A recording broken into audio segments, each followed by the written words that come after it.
Hi guys, welcome back to my channel. Today I want to show you a quick steampunk inspired manicure by Sally Hansen. They have, well, you know, their miracle gel. This is a mauve plummy hollow. It's especially brilliant in the sunshine. It is a really nice hollow. I can see it inside the house too, so I love this hollow.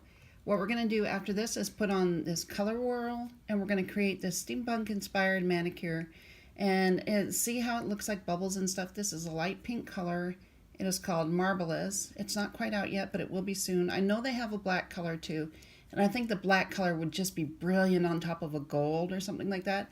Either one of them would be good on top of like red for Halloween or something. Anyway, this is how we do it. I have on 2 coats of Metro Midnight. I've let them dry and put on my top coat, let that dry.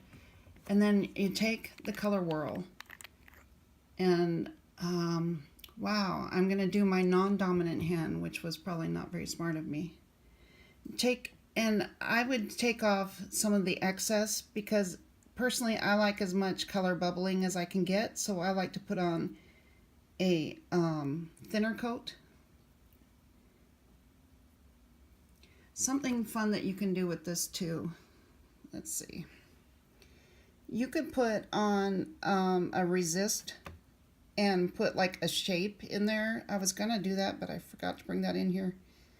And you could put on a shape like a little heart or something like that, and go over it with your your Color Whirl, and then you'll get a little shape in there. It's quick, it's easy, it's fun, and I love the bubble effect. This would make a great beach nail.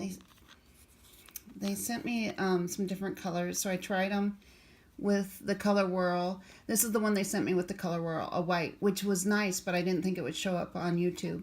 So I tried some different things on a color wheel. You find these empty color wheels at Sally's. And I looked at all of these. Oh, okay, and I bought a couple other colors. And let my husband then just finish off your top coat, and you're done. Thanks for coming in, you guys. I hope you enjoyed.